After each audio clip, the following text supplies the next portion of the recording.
Hello, all you skebbies. This is the Great Answer Podcast, formerly the ROPECRAFT, where we talk about kink, sex, and culture, and of all kinds. And yes, because our forebears came from rope, we also talk probably a little bit more about rope than other things, but not always. My name's Great Answer. I am based in Madison, Wisconsin, the rope bondage capital of the world. Yes, that's right. Look it up.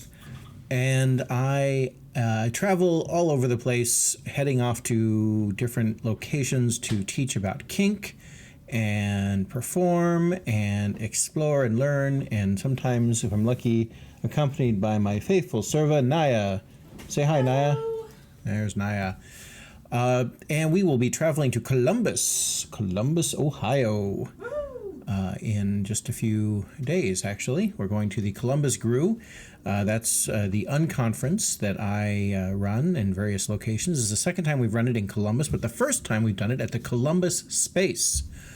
And it is going to have some amazing things happening.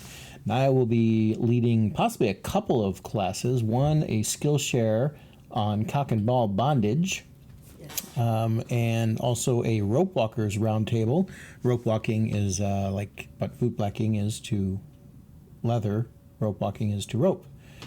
And I'm trying to persuade her to do another one called Bottoming for Thuddy Play. And I am working on that right now. Also known how to take a punch. But yeah, those things are going on. I am actually going to be teaching one class. I do want to lead a fun little grappling class where we concentrate on escapes and gathering grappling techniques for smaller opponents versus larger opponents. And that could be anything. That could be me versus my friend Spike.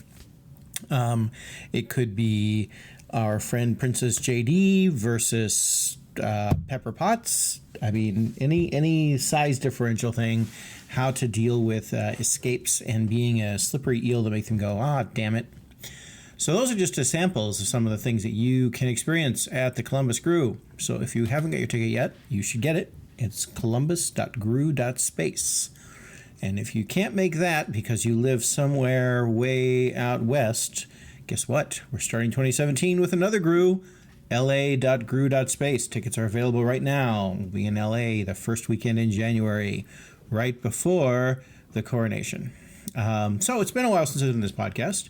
Had a couple of things happen. I had a little rope convention that I had to put on called ROPECRAFT. It went pretty okay. And if you were at ROPECRAFT, I should tell you, Naya and I just saw the new Jack Reacher movie called Never Go Back. And we just about jumped out of our seats at the couple of scenes because they were filmed right outside where the ROPECRAFT Hotel was. Like, we saw the mango neon sign thing that was there. The Mango place. And I think. Yeah, it was really awesome. So that's kind of fun. Okay, movie. Great location. ROPECRAFT went really, really well. Although I have to tell you, and I'm telling you, my podcast listeners, because I didn't want to tell everyone else, but you know, we know each other, you and I, and we can share these experiences. So let me tell you what the plan was, and let me tell you what actually happened. So the plan was that Jatho, who aside from being one of our floor bosses, is also our Lord of Sawdust. He had been building and putting together frames in Houston in his workshop for the event. And specifically, we had 16 frames that were based on a design by Jim Duvall from Seattle. They're online. They're called the Pagoda style frames. Now, we had customized them. We made a few different changes to the size, the width, to increase the stability, and just a few minor things. But Jatho had it set down to a assembly line kind of way to do it. And the plan was that he would take, because he was not going to be able to finish all the frames in the workshop, he was going to bring his tools and the frame materials to New Orleans, where we would stage on Wednesday before the event and have all day Wednesday and maybe Wednesday night and all day Thursday and maybe Thursday night to work on finishing assembly of those frames. He also had the brackets for 12 of the swing set style frames, you know, kind of the A-frames, thing is another way people call them. But these were basically from, kids swing sets. Now, part of the reason we used kids swing set frame brackets that were welded is because we got the ones that were safety rated, and you know that they are, because what company is going to trust or risk getting sued for breaking swing sets for kids? So that was the plan. And then on Friday, we would drive the truck into the French Quarter at 1 p.m. and load everything into the space. That was the plan. So on Wednesday, we found out that there had been a delay in the availability of the truck. So the truck was not going to be able to show up. So that kind of threw a little jigger in the plans. I'm like, I don't know. Well, let's see what we can do. And I realized that what we could do was we could get all of the equipment from the lumber yards there in New Orleans, because we wanted to, help the local economy. And we could get them all sanded down, and we could get them all prepped up. And we did have one set of brackets, so we could even drill the pilot holes for the lag screws we were going to use to hold the frames together. And so we did all that stuff on Wednesday. Had a great help from quite a few. I'm not going to name all the people that helped me out because I will forget someone. I'm still having dreams about that experience, just so you know. So if you were there, and you know how much I appreciate you for being there. So that was Wednesday. And by Wednesday night, we had most of the... was it Wednesday night? No, by Thursday. Yeah, by Wednesday we had things bought. Thursday morning we came out and we started working again, and we figured the truck would be there, by early afternoon. Then we got a call from Jaffo. There had been an accident with the truck on the road. A couple of assholes decided to play some jokes and run him off the road. And he was talking with the, insurance and the highway patrol and stuff like that. And finally was cleared to continue on the road. But it was, again, much later. And so the truck, with the materials that we were hoping to be able to work with all day Wednesday and all day Thursday, didn't arrive until Thursday night. And it arrived with a hole in the roof and a cracked windshield and a broken headlight, but it fucking arrived. It got there. And Jaffo and Staples, his faithful companion, I think they're actually married, aren't they? Yes, his wife, and who was helping him stay calm, cool, and collected. So they showed up, and he set us up as an assembly line. Now, here's the thing. You'd think, oh, hey, we have, we had the driveway of a person named Bad Poet, but it was in a residential neighborhood. And that meant we were subject to the noise laws. And since a lot of the work required power tools, oh my God, we were there. Now, this one, I can actually picture some of the people that were there. So I'm just going to describe some of the things that we saw. We had me and Murphy Blue working, is it miter or meter? Miter saw. To get the elements of the pagoda ready to be assembled. And it might be telling if you didn't, since I don't know how to pronounce it, that might give you an idea with how familiar I was with the miter saw. The only reason why I was running the miter saw and Murphy was just assisting on that and helping me hold the wood in place is because his hands are more valuable than mine. So we could not risk Murphy Blue's hands being cut. He would have been just as qualified, or not, as I was to run that miter saw. So anyway, we got those things done. While that was going on, we had L. Frank Baum and Cannon, who were assembling, going through the... I don't even know what they were doing, to be honest. So it had a lot of screwing, and it had very complicated frameworks and holes and clamps and things like that. I never really understood what it was they were doing, but they got really good at doing it. I can tell you that. And meanwhile, let's see, I think, was I sanding? I using a belt sander then, or was that the next day? Yeah, Naya and I were using the belt sander while Jaffo was starting to assemble things at that point. I don't remember if he was or not. Anyway, in short, there was a lot of stuff going on. Bella Highwire was around. Diamond was there doing screwing things. And again, here's where I'm probably forgetting someone, and they're going to yell at me. So if I forgot you, I am sorry. But it was a long time. Anyway, we're working there late at night, and we got some things done, and some things we did not get done. In fact, most things we didn't get done. So we were back again at 7 a.m., which is when the noise laws stopped again, and we all went to work. And this time, even more of the crew showed up, including instructors from the event, locals. We had so many wonderful people there, and including even people who had just, they had been comped in along. I'm thinking of Pebbles, actually, who had been comped in along with Ruffin Amarato and put in the work. And Princess JD was there running errands and helping out with getting people from the airport. And Foxy not only was amazing at the event. This is Whiskey Tango Foxy, in terms of just grabbing things and doing them, but also she was paying attention to the way things were laid out, which made that with the loadout, she was in charge because Jaffa wasn't able to be in charge because he had to get the truck. Anyway, they're getting complicated. It was basically the equivalent of a barn raising. Jake Wing, who was there, told us afterwards that this was actually his favorite part of the entire con, which I would love to hear, except that I don't want you to think that the rest of the con sucked. The rest of the con was amazing. But this little barn raising, there were Adriana and her partner were there. Jane from NOLA was indispensable because she rescued us when we ran out of screws. Evan showed up driving other equipment out there from the DC area. And like I said, Frank Baum was still out there. Monkey was out there too. Yep. So it was a big group, big endeavor. And here's the remarkable part. We also had people come in, even from outside. Hey, I got a friend, they can help out. Here's the magic moment. Okay, so as I mentioned, at 1 p.m. we needed to load in stuff.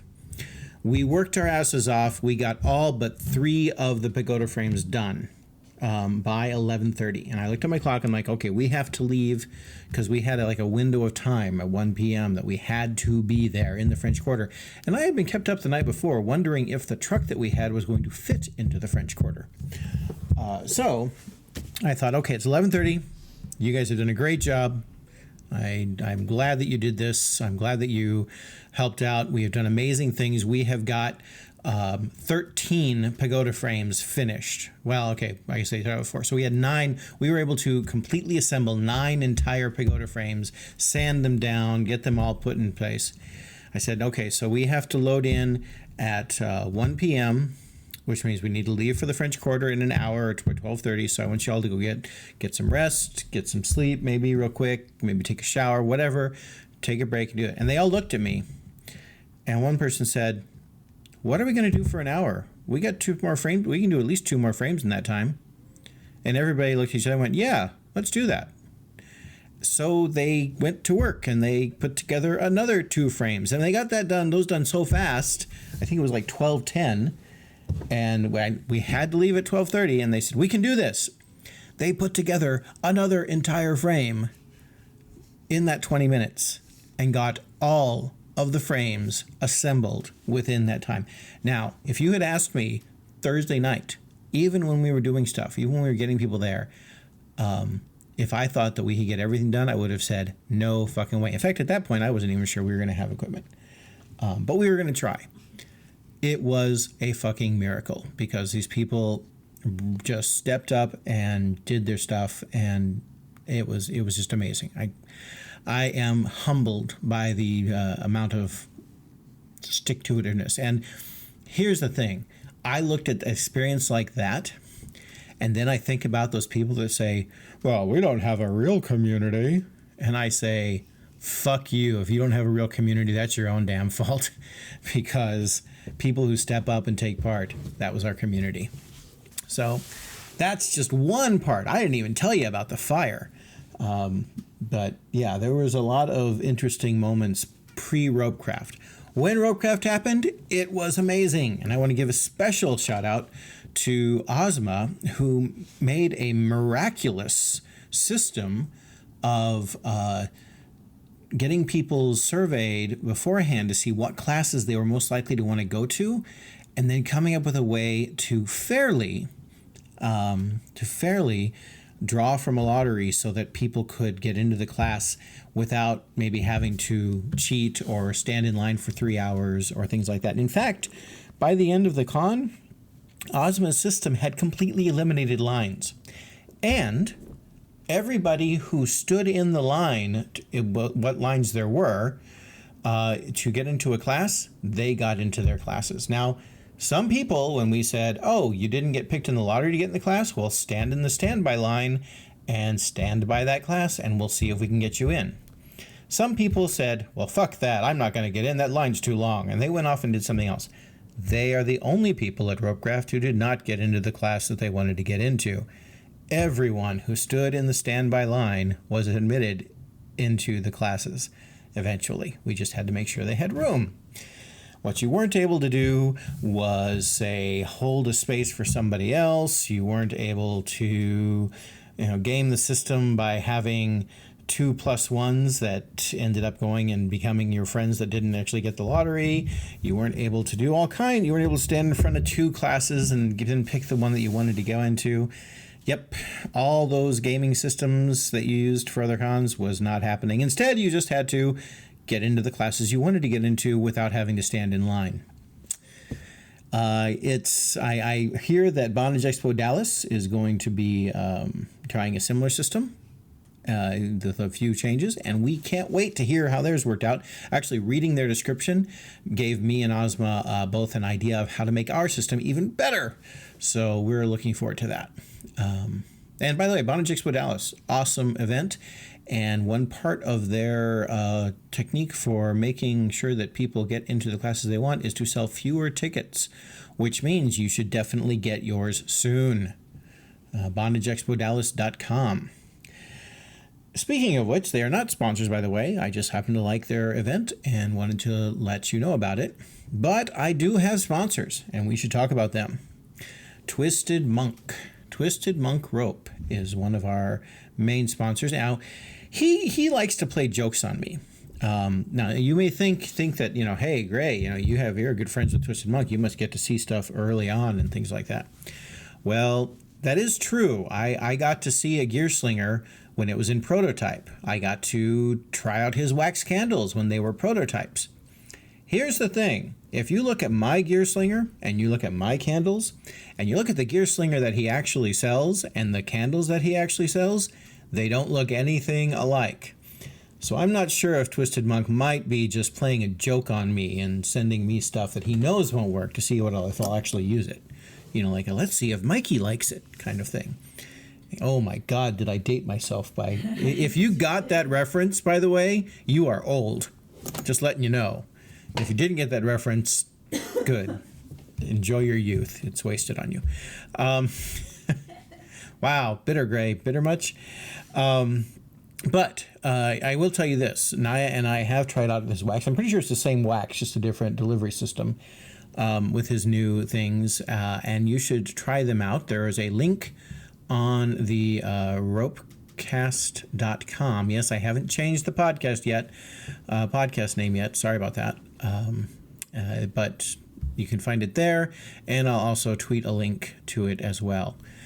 So that's one of our sponsors. The other sponsor is Karma Rope. Now, I'm going to just keep Karma Rope in your mind because it is pay what you can pricing. However, if you go to karmarope.com right now, you won't be able to place an order. They're kind of on hiatus for just a little bit. Now, keep in mind, I am describing this in November of 2016. And so if you're listening to this at any time outside of that, you should probably check because this may not be there. But if you're listening to this podcast right now, karmarope.com, they are doing some restructuring and reorganizing. And so currently they're not accepting orders. But it's a great idea and it will be coming back. So keep them in mind. And while they are restructuring, they are still sponsoring this podcast, which I am very, very grateful for. I'd also like to say that I'm very grateful to my patrons at patreon.com. Patreon.com/GrayDancer is my Patreon link. And I try and give them little behind the scenes looks. I try and give them, little special news items and things like that. For example, I'm going to post some pictures from this build that I described onto the Patreon feed so they can actually get a look at those. I tend to put my sketch notes on there. I'll describe a little bit about those later on. And most recently, because in November I decided I needed to kickstart my creativity, I decided to participate in NaNoWriMo. Now, I don't know if I'm going to actually make the 50,000 word goal because it is the 15th today, I think. And it's halfway through and I've only got 10,000 words written. But I'm going to try. And I am posting all of the segments of my book that I'm attempting to write on my Patreon feed as I go. And it's funny, I had a choice this evening between doing this podcast or writing for NaNoWriMo. And I thought, my patrons like they actually told me they like the little blog entries, but then again, they're sponsoring a podcast. So maybe I should make sure the podcast is actually out there instead. So that's what we're talking about now. So patreon.com/great answer. Thank you for helping me make this podcast happen.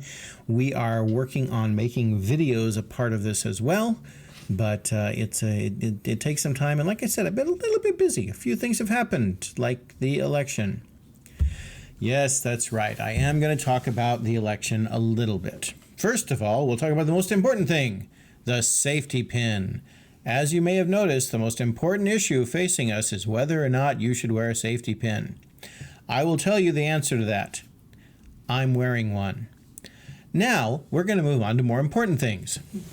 So, the one thing that's important is that, as Dan Carlin on Common Sense has been warning us for a long time, we set up a surveillance state for a benevolent, well, in some cases benevolent, you may argue this, but for somebody who we trusted would not really hurt us. And by us, I mean those of us who believe in the right to self-determine and self-identify our sexuality. And that was probably a mistake. In fact, it was definitely a mistake. Because now people who do not agree with our right to self-determine and express our sexuality are about to take office. Okay, and here's the thing. I'm a cishet white male, and it's not going to affect me as directly as it will affect many of you, my listeners, and it is definitely going to affect those I care about much more. So my job is to try and use the privilege that I have to help reduce the harm that is going to be done.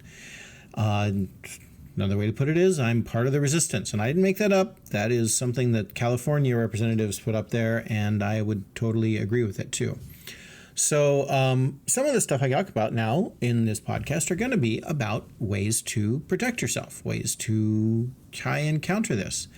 And I'm not doing this in terms of sitting here going, here's how I will save the day, because that is not what allyship looks like. That's what white knighthood looks like. And I have done the white knight bit before. And I'm not saying I'm immune to the impulse, but I try to resist it. One of the things that people have been worried about that I know is about the idea of the government tracking them. So every little once in a while, I'm going to talk about simple things. I'm trying to actually get a security expert on here to interview with me about ways to protect your online identity and things like that. But I'm going to start with just a really, really simple one. And that is the idea of encrypted messaging. There's a few different apps that do a encryption on messaging on both ends of the messaging app. Okay, and that makes it a little harder for those listening ears that are in the in-between spaces to get a hold of them. Now, I'm going to tell you 3 apps that I have used that seem to be pretty reliable. And if you have any other suggestions for apps, I would love to hear them. So one app is called Threema, Threema, and it is about almost as secure as you can get, because frankly, if you lose your password, you just have to get a new fucking account because they're done. You just have to start over again. And so I have used Threema. You can send images with that. Actually, with all of these, you can send images. Honestly, the most annoying thing I found with all of these is that there's no watch app that I can reply on using my watch the way I can with Apple's messaging. And by the way, Apple's iMessage is also fairly well encrypted. Just, if you want to add a little layer of security on both ends, because I can't be sure I'm messaging someone else who's using an Apple product. And if you're going to call me up and tell me how insecure Apple products are, that's fine. I'd love to have you do that. I will give you a 1-800 number you can call and talk as long as you want. No, seriously, I would like to hear your input about those things. But Threema is one option. Then there is also one called Wickr, Wickr. Not sure what these things have against vowels, but Wickr is a little more bare bones, but it does have more robust group messaging options. And Threema and Wickr both, I think it's Wickr that has a memory that automatically erases itself, yes, which can be very useful in terms of not leaving a trail.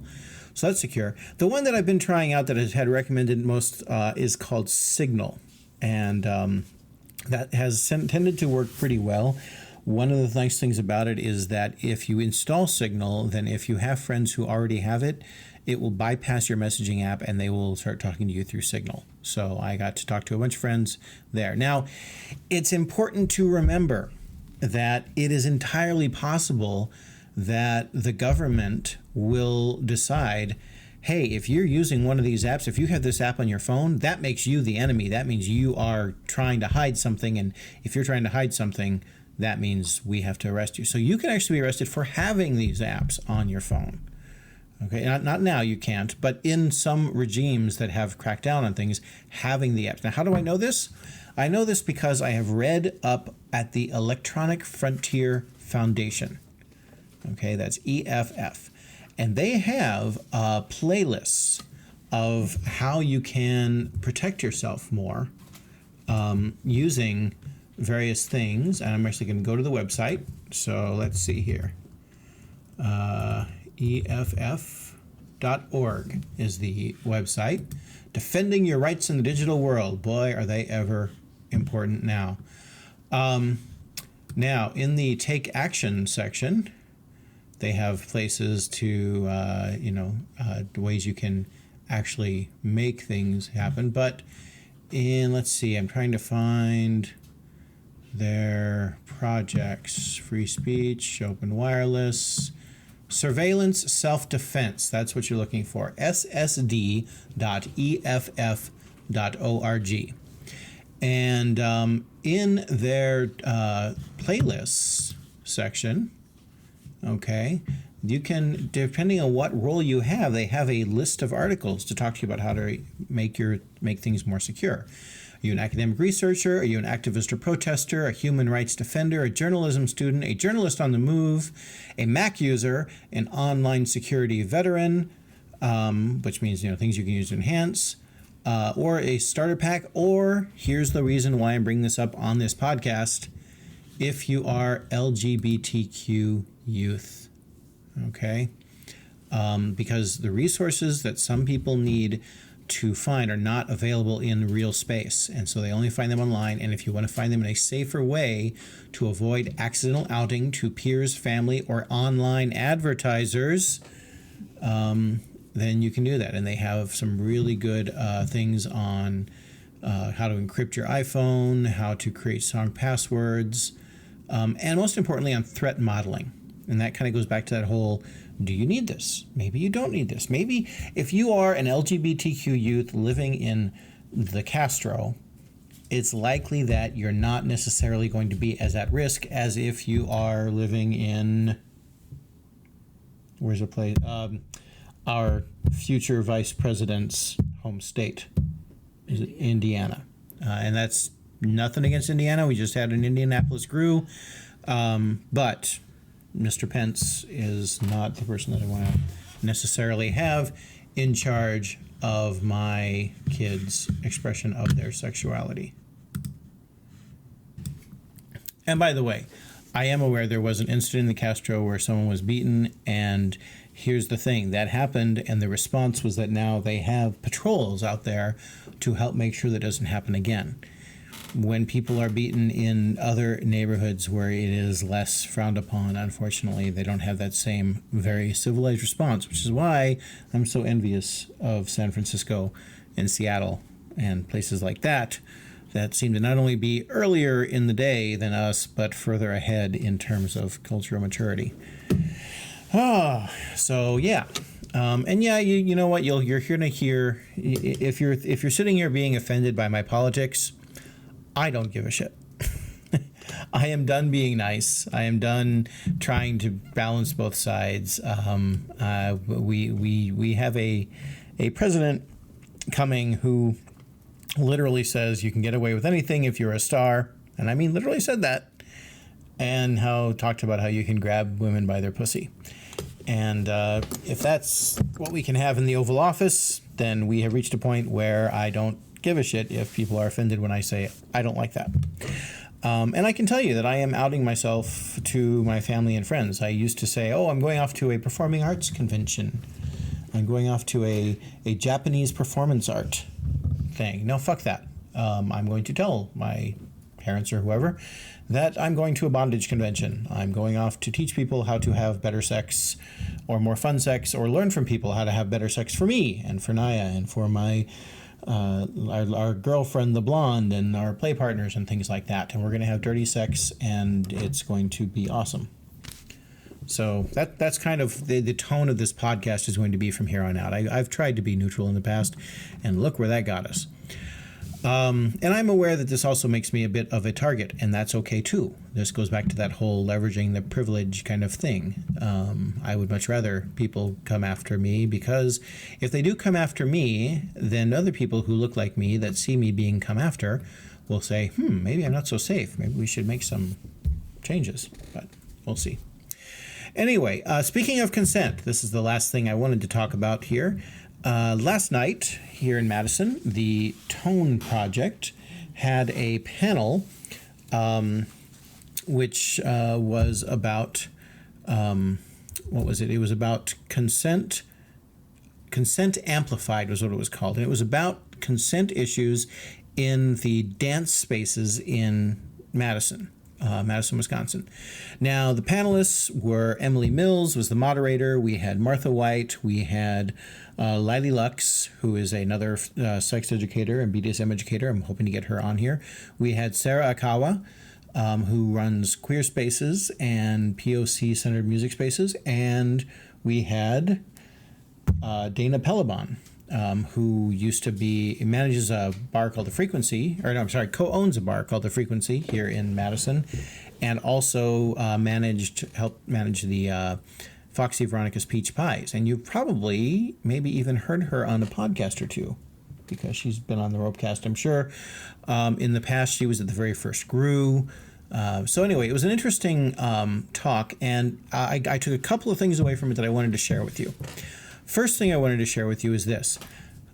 The consent issues that we have in the kink community are mirrored in larger society, in every other thing, every other demographic. And the scenes they talked about, the subcultures within the subculture of music, whether it be a queer space, whether it be a punk space, whatever, things like that, they have the same issues that we do, which is reassuring on some levels, because it's not that we're this way because we're kinky, it's we're this way because we're human, and that's what humans sometimes get. But we can also do better. And here's the possibly scary thing, and I say this especially if you are someone who is totally fed up with the horrible culture of consent that's in the kink community and at kink events. So one of the things that they brought up there, because as I mentioned, we had at least two people up there, Lily Lux and Dana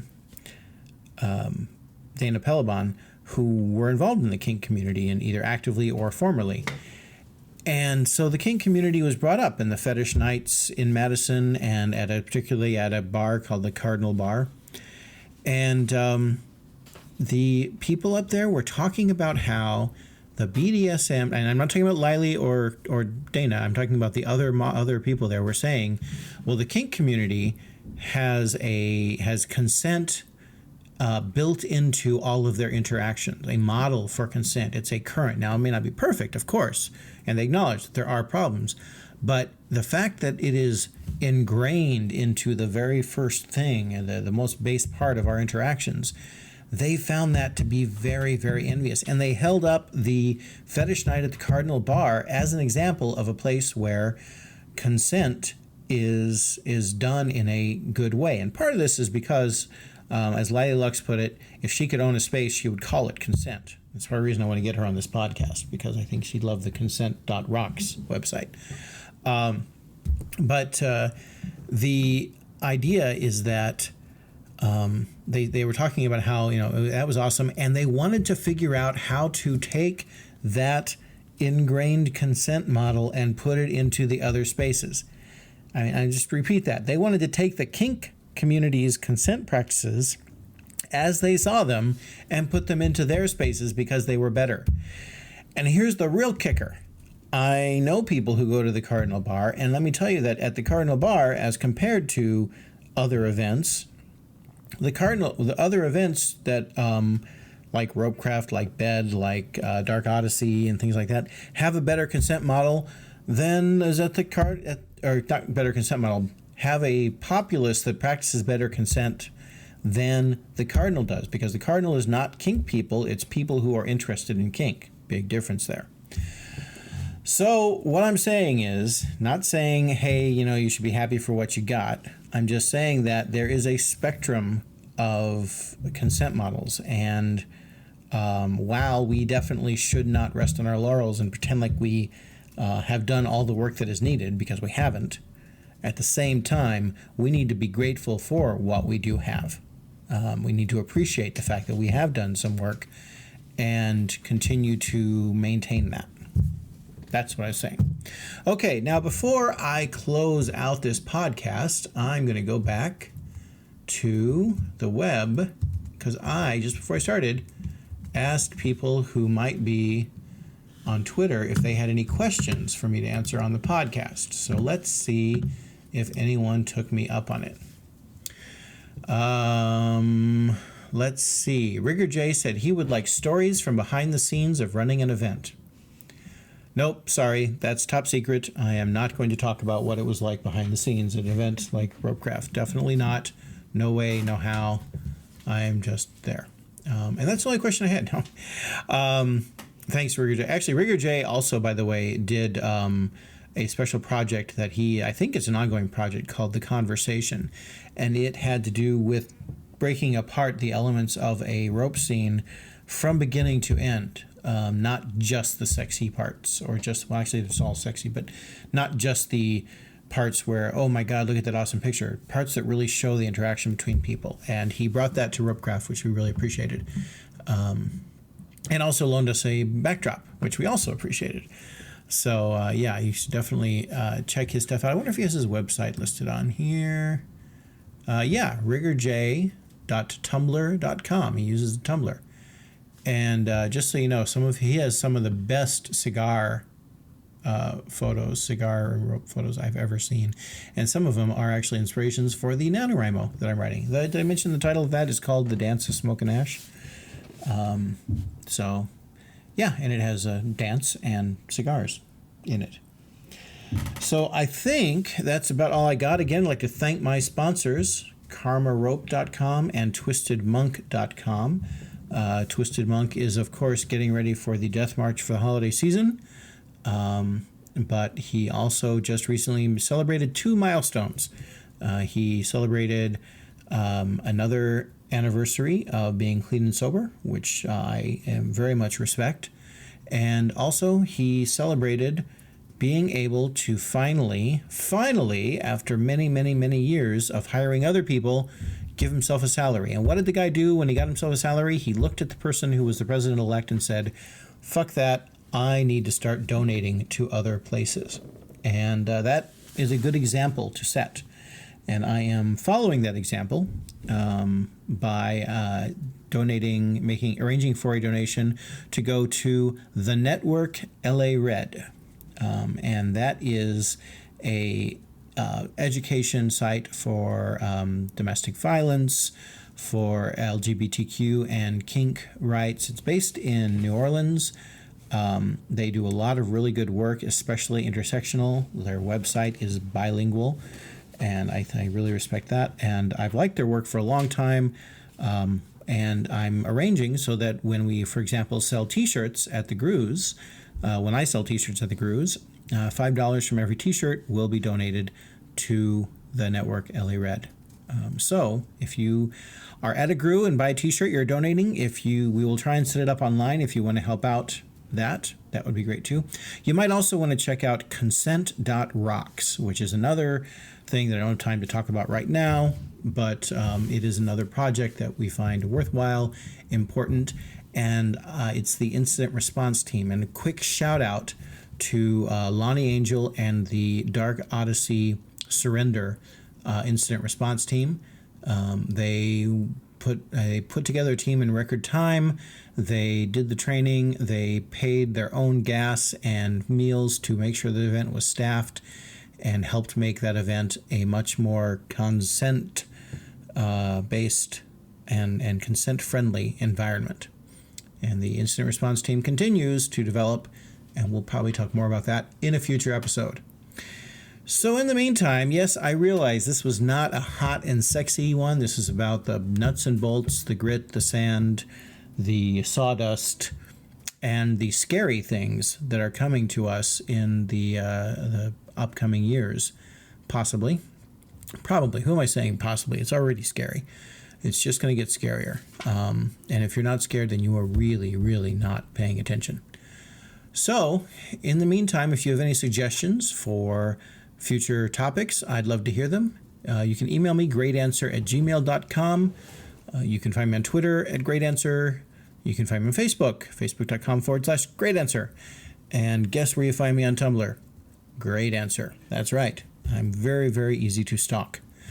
And I will be next seen at the Columbus Groo. We will also be teaching a couple of workshops at A Woman's Touch in Madison in December. Those have yet to be announced, the dates. And we will be going to LA for the Los Angeles Groo. I think it's the sixth one. The 6th Los Angeles Groo will be happening January 5th through 7th, I think. 7th through the 9th, whatever that first weekend is. It's not New Year's Day. 7th through the 9th, I think. And you can find out more about that at la.groo.space.